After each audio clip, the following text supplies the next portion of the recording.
Allāh Sandila currency I, Sufi aphorisms Ibn circumflex inverted question mark ḥaṭā al-iskandari 1 of the signs of relying on one's own deeds is the loss of hope when a downfall occurs. 2 Your desire for isolation, even though God has put you in the world to gain a living, is a hidden passion, and your desire to gain a living in the world, even though God has put you in isolation, is a come down from lofty aspiration. 3 Antecedent intentions, Sa a diaresis bik al-Hikam, cannot pierce the walls of predestined decrees. 4 Wrest yourself from self-direction, for what someone else has carried out on your behalf you must not yourself undertake to do it. 5 You're striving for what has already been guaranteed to you, and your remissness in what is demanded of you are signs of the blurring of your intellect. 6 If in spite of intense supplication, there is delay in the timing of the gift, let that not be the cause for your despairing, for he has guaranteed your response in what he chooses for you, not in what you choose for yourself,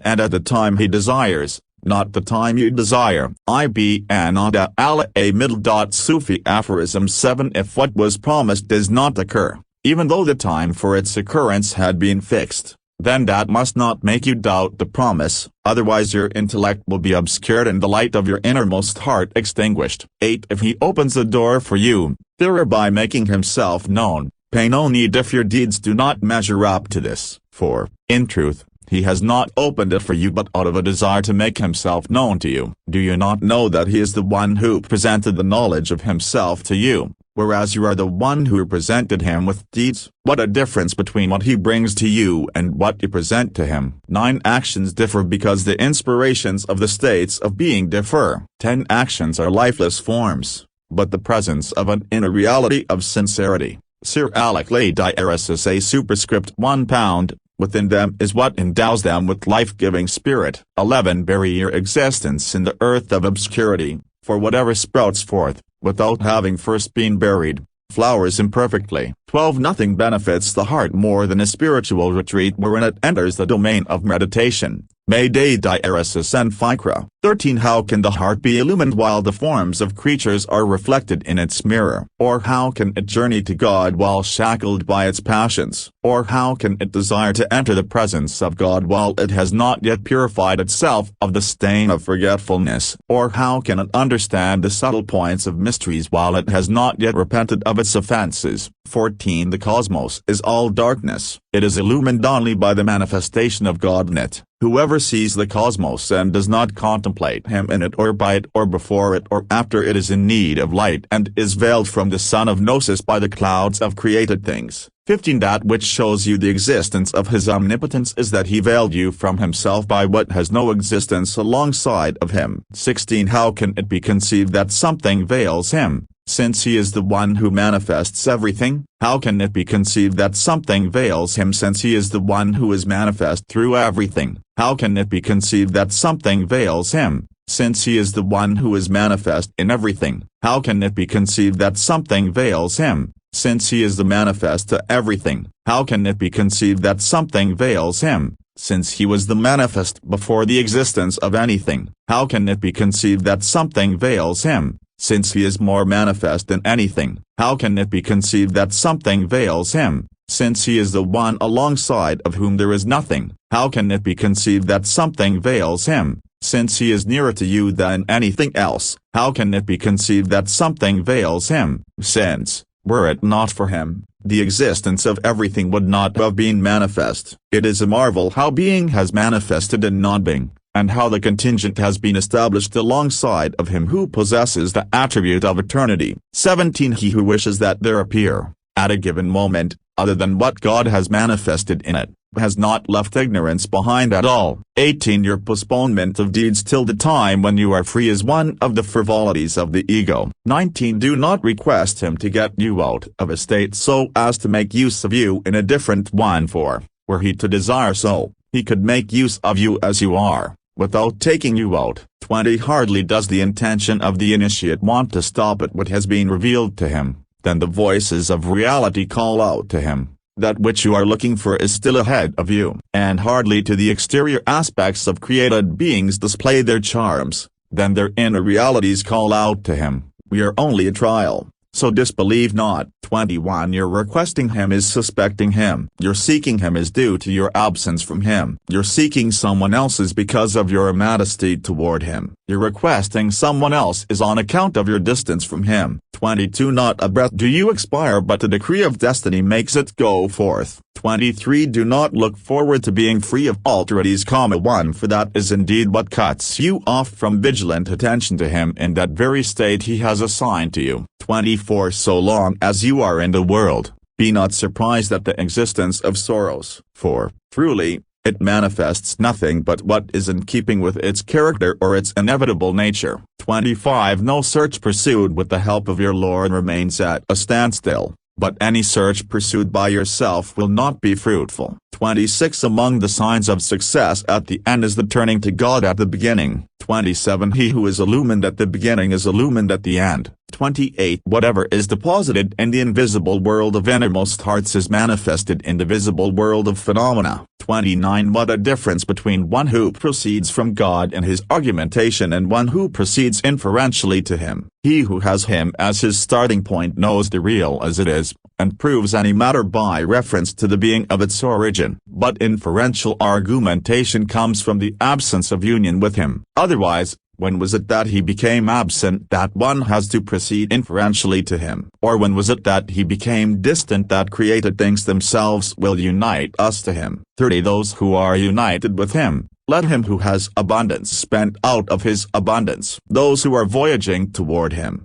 and whoever has his means of subsistence straightened. 31 Those who are voyaging to him are guided by the lights of their orientation, whereas those who are united to him have the lights of face-to-face confrontation. The former belong to their lights, whereas the lights belong to the latter, for they belong to God and to nothing apart from him. Say, Allah. Then let them prattling in their vain talk. 32 Your being on the lookout for the vices hidden within you is better than your being on the lookout for the invisible realities veiled from you. 33 The real is not veiled from you. Rather, it is you who are veiled from seeing it, for, were anything to veil it, then that which veils it would cover it, but if there were a covering to it, then that would be a limitation to its being. Every limitation to anything has power over it, and he is the omnipotent, above his servants. 34 Among the attributes of your human nature, draw away from everyone that is incompatible with your servanthood, so that you may be responsive to the call of God and near his presence. 35 The source of every disobedience, indifference, and passion is self-satisfaction. The source of every obedience, vigilance, and virtue is dissatisfaction with oneself. It is better for you to keep company with an ignorant man dissatisfied with himself than to keep company with a learned man satisfied with himself. For what knowledge is there in a self-satisfied scholar, and what ignorance is there in an unlearned man dissatisfied with himself? 36 The ray of light of the intellect makes you witness his nearness to you. The eye of the intellect makes you witness your non-being as due to his being. The truth of the intellect makes you witness his being, not your non-being, nor your being. 37 God was, and there was nothing with him, and he is now as he was. 38 Let not the intention of your aspirations shift to what is other than he, for one's hopes cannot outstrip the generous. 39 Appeal to no one but him to relieve you of a pressing need that he himself has brought upon you, for how can someone else remove what he has imposed, and how can he who is unable to free himself of a pressing need free someone else of one? 40 If you have not improved your thinking of him because of his ineffable nature, improve it because of his treatment of you. For has he accustomed you to anything but what is good, and has he conferred upon you anything but his favors? 41 How astonishing is he who flees from what is inescapable and searches for what is evanescent. For surely it is not the eyes that are blind, but blind are the hearts which are in the chests. 42 Travel not from creature to creature, otherwise you will be like a donkey at the mill, round about he turns,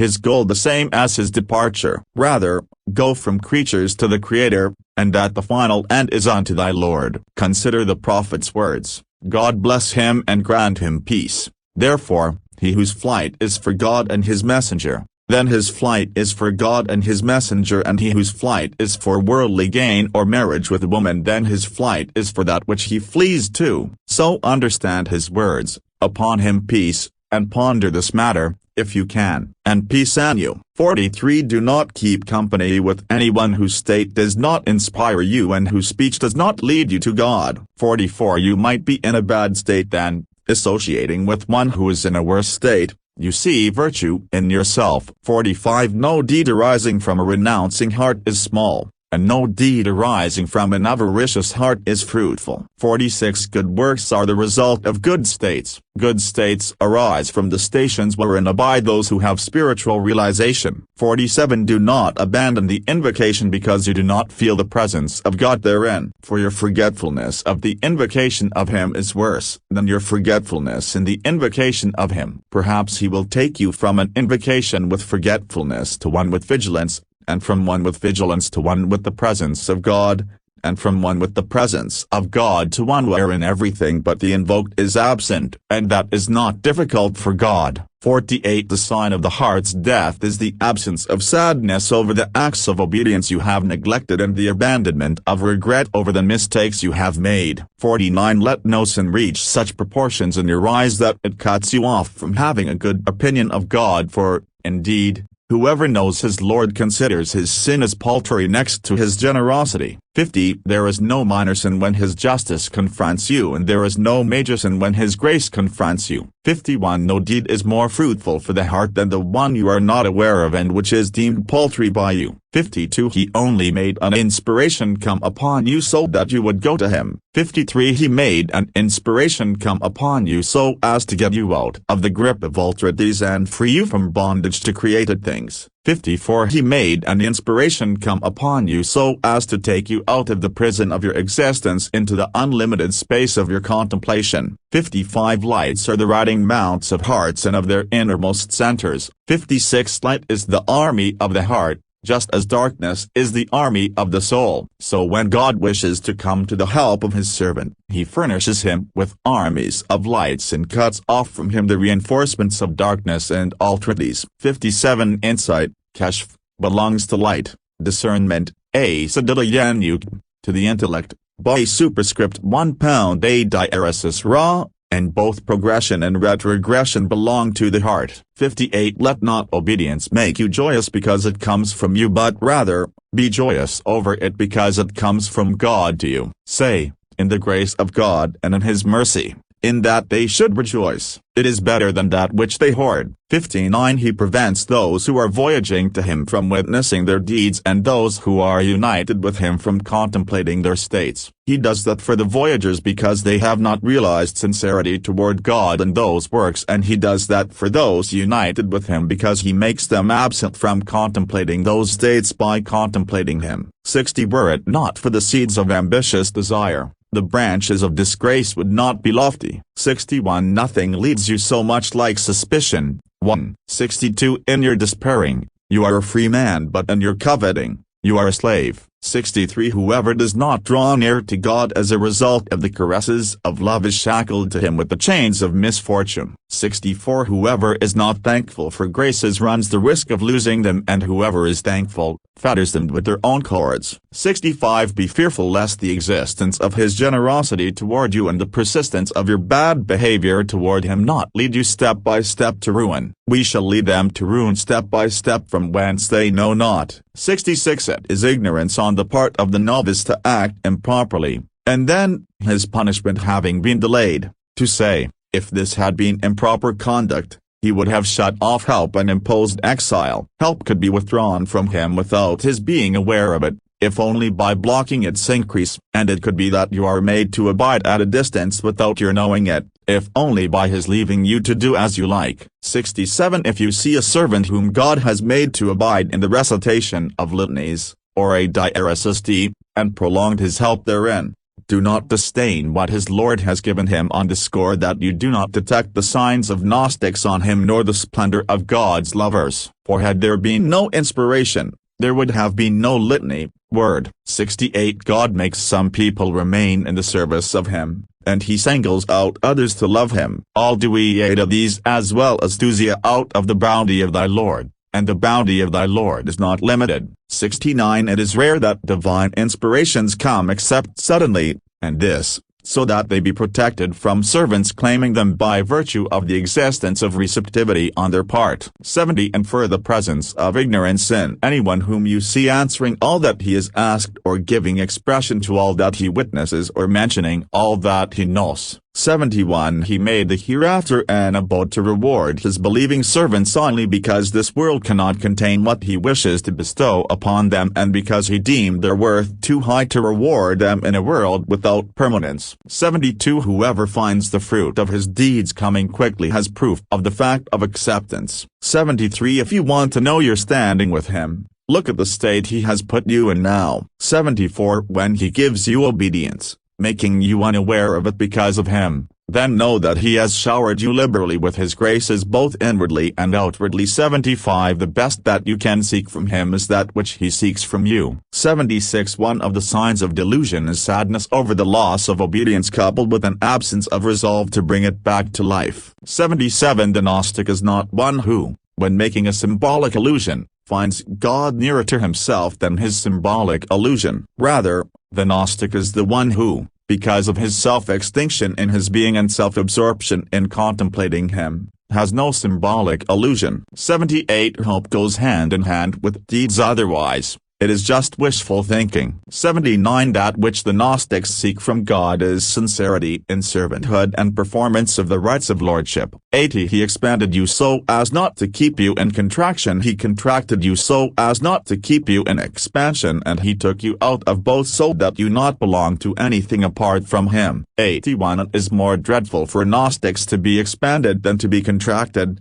for only a few can stay within the limits of proper conduct in expansion. 82. Through the existence of joy the soul gets its share in expansion, but there is no share for the soul in contraction. 83. Sometimes he gives while depriving you, and sometimes he deprives you in giving. 84. When he opens up your understanding of deprivation, deprivation becomes the same as giving. 85. Outwardly, creatures are an illusion, but, inwardly, they are an admonition. Thus, the soul looks at the illusory exterior while the heart looks at the admonitory interior. 86. If you want a glory that does not vanish, then do not glory in a glory that vanishes. 87. The real journey is when the world's dimensions are rolled away from you so that you see the hereafter closer to you than yourself. 88. A gift from man is deprivation, but deprivation from God is beneficence. 89. Our Lord is far above the servant dealing with him in cash, and his repaying him in credit. 90. It is reward enough for worship that he has accepted you as worthy of it. 91. Reward enough for workers is what he disclosed unto their hearts in his worship, and that which he shows them of his kindliness. 92. Whoever worships him for something they hope from him, or obeys him to keep chastisement from coming to themselves, has not given his attributes their due. 93. When he gives to you he shows you his kindness, and when he denies you he is showing you irresistible power. So in both he is disclosing himself to you, and drawing nigh with his loving kindness unto you. 94. Deprivation hurts you only because of your incomprehension of God in it. 95. Sometimes he opens the door of obedience for you, but not the door of acceptance, or sometimes he condemns you to sin, and it turns out to be a cause for union with God. 96. A disobedience that bequeaths humiliation and extreme need is better than an obedience that bequeaths self-infatuation and pride. 97. There are two graces that no being can do without and that are necessary for every creature: the grace of existence, and the grace of sustenance. 98. He bestowed his grace upon you, first, through giving you existence, and, second, through uninterrupted sustenance. 99. Your indigence belongs to you essentially, for accidents do not abolish essential indigence. The trials that arrive in this world are but reminders to you of what you ignore of indigence. 100. Your best moment is the one wherein you witness your actual indigence and, through it, reach the reality of your lowliness. 101. Whenever he alienates you from his creatures, realize that he wants to open for you the door of intimacy with him. 102. Whenever he releases your tongue to ask, know that he wants to give to you. 103. The duress of the Gnostic never departs, and he finds no rest in anything but God. 104. He has illumined outward appearances with the lights of his created vestiges and illumined inmost hearts with the lights of his attributes. This is why the lights of created vestiges set at night, but the lights of hearts and inmost souls never set. And why it has been said, the daytime sun goes down at night, but the sun of Gnostic hearts could never goes down. 105 Let the pain of tribulation be lightened for you by knowing that it is He most glorious who is making trial of you, for Him from whom you are faced with the blows of fate is He who has accustomed you to His choosing well. 106 Whoever thinks his loving kindness is ever separated from His ordaining fate, does so out of short-sightedness. 107 It is not to be feared that the paths will confuse you, but only that whims will defeat you. 108 Glorious beyond ken is He who has veiled the secret of elected in the appearance of humanness, and who is manifest through the mightiness of lordship in the very showing of one's slavehood. 109 Take not your Lord to task that what you seek is slow in coming, but take yourself to task that your manners are slow in coming. 110 Whenever He makes you obedient outwardly to His command and bestows you surrender inwardly to His irresistible power, He has shown you largesse beyond thanking. 111 Not everyone truly of the elect has yet been freed of shortcomings. 112 Only the ignorant man scorns the recitation of litany. Inspiration is to be found in the hereafter, while the litany vanishes with the vanishing of this world, but it's more fitting to be occupied with something for which there is no substitute. The litany is what He seeks from you, the inspiration is what you seek from Him. What comparison is there between what He seeks from you and what you seek from Him? 113 The arrival of sustenance is in accordance with receptivity, while the raying out of lights is in accordance with the purity of the innermost being. 114 When the forgetful man gets up in the morning, he reflects on what he is going to do, whereas the intelligent man sees what God is doing with him. 115 The devotees and ascetics are alienated from everything only because of their absence from God in everything. Had they contemplated Him in everything, they would not have been alienated from anything. 116 He commanded you in this world to reflect upon His creations, but in the hereafter He will reveal to you the perfection of His essence. 117 When He knew that you would not renounce Him, He made you contemplate that which issues from Him. 118 Since God knows the occurrence of weariness on your part, He has varied the acts of obedience for you, and since He knows of the occurrence of impulsiveness in you, He has limited them to specific times, so that your concern be with the performance of ritual prayer, not with the existence of the ritual prayer. Not everyone who prays performs well. 119 Ritual prayer is a purification for hearts and an opening up the door of the invisible domains. 120 Ritual prayer is the place of intimate conversations and a mine of reciprocal acts of purity, wherein the regions of the innermost being are expanded and the rising gleams of light shine forth. He knows of the existence of weakness in you, so He made the number of ritual prayers small, and He knew of your need of His grace, so He multiplied their fruitful results. 121 When you seek recompense for a deed, the reality of sincerity in it is demanded of you in return. As for the insincere, the feeling of security from chastisement suffices him. 122 Do not seek recompense for a deed whose doer was not you. It suffices you as recompense for the deed that He accepts it. 123 When He wants to show His grace to you, He creates states in you and attributes them to you. 124 Were He to make you go back to yourself, there would be no end to the reasons for blaming you, and were He to manifest His beneficence toward you, there would be no end to the reasons for praising you. 125 Cling to the attributes of His lordship and realize the attributes of your servanthood. 126 He has prohibited you from claiming for yourself, among the qualities of created beings, that which does not belong to you, so would He permit you to lay claim to His attribute, He who is the Lord of the universe. 127 How can the laws of nature be ruptured for you so that miracles result, while you, for your part, have yet to rupture your bad habits? 128 The point at issue is not the fact of searching, rather, the point at issue is that you be provisioned with virtuous conduct. 129 Nothing pleads on your behalf like extreme need, nor does anything speed gifts to you quicker than lowliness and want. 130 If you were to be united with Him only after the extinction of your voices and the effacement of your pretensions, you would never be united with Him. Instead,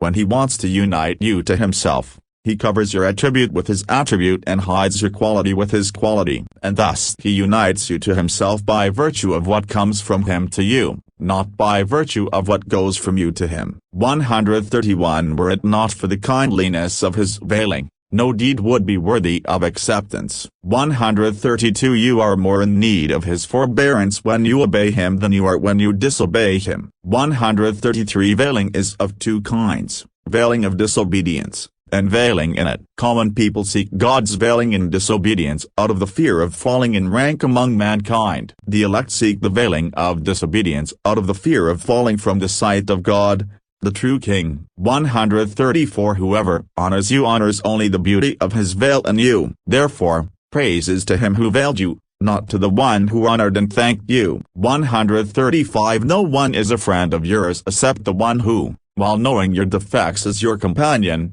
and that is only your generous master. The best one to have as a friend is he who does not seek you out for the sake of something coming from you to him. 136 Were the light of certitude to shine, you would see the hereafter so near that you could not move toward it, and you would see that the eclipse of extinction had come over the beauties of the world. 137 It is not the existence of any being alongside of him that veils you from God, for nothing is alongside of him. Rather, what veils you from him is the illusion of a being alongside of him. 138 Had it not been for his manifestation in created beings, eyesight would not have perceived them. Had his qualities been manifested, his created beings would have disappeared. 139 He manifests everything because he is the interior, and he conceals the existence of everything because he is the exterior. 140 He has permitted you to reflect on what is in created beings, but he has not allowed you to stop at the selfsame creatures. Say,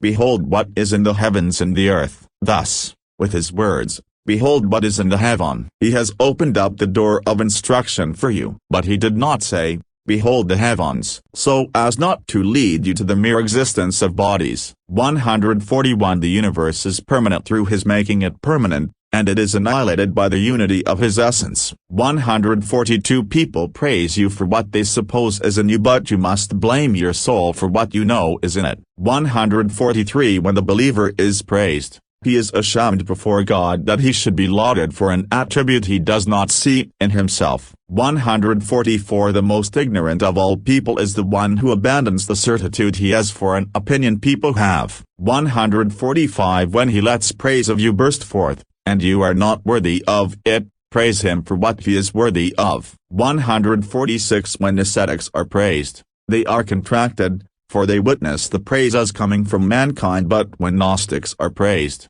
they are expanded, for they witness the praise as coming from the true King. 147 If when given something, the giving expands you, and if when deprived of something, the deprivation contracts you, then take that as proof of your immaturity and the insincerity of your servanthood. 148 When a sin is committed by you, do not let it make you despair of attaining uprightness with your Lord, for that one may the last ever destined for you to commit. 149 When you want him to open you the door of hope, behold what is from him to you. And if you want him to open you the door of fear, behold what is from you to him. 150 He often benefits you in the night of distress, what you have not benefited in the dawning of the daytime of elation. You know not which of them is nearer in benefit to you. 151 The horizons whence illuminations ascend are hearts and souls. 152 A light is reposited in hearts that is maintained by the light coming from the treasuries of the unseen. 153 There is a light by which he shows you his effects, and a light by which he shows you his attributes. 154 Hearts sometimes halt with lights, just as selves are veiled by the opacity of things besides him. 155 He has veiled the lights of inward souls with the coarseness of outward appearances out of reverence for them, lest they be made low in common by being divulged, or be called on aloud by the tongue of fame. 156 Glory be to him who does not guide to his friends except whom he wills, and he does not make anyone reach his friends except he whom he wishes to make reach him. 157 Perhaps he let you see the unseen metaphysical world but veiled you from seeing the secrets of his servants. 158 Whoever sees the secrets of the servants and does not try to imitate divine mercy, his seeing such is a trial for him and a reason for misfortune to befall him. 159 The portion of the lower self in acts of disobedience is plain and known, while its portion in acts of worship is hidden and secret, and treating a hidden disease is difficult. 160 Perhaps showing off in good works has entered upon you from why people do not see you. 161 Your wanting people to know your specialness is a proof for your lack of truthfulness in your slavehood. 162 Vanish from sight the eyes of people on you with the eye of God on you, and be absent from their coming towards you by seeing God approaching you. 163 Whoever knows the truth witnesses him in everything. Whoever is annihilated in him is absent from everything, and whoever loves him does not prefer anything over him. 164 The truth is only veiled from you due to his being extremely close. 165 He is only veiled from you due to his being too obvious, and he is hidden from physical sight due to the tremendous light of his entity. 166 Do not suppose your supplication will cause him to give lest your understanding suffer. Rather, supplicate to him to show your slavehood and to fulfill the rights of his lordship. 167 How can your later supplication be a cause for his predestined giving? 168 A pre-eternal command is high above needing an external cause. 169 His special concern for you is not due to anything you have done. Where were you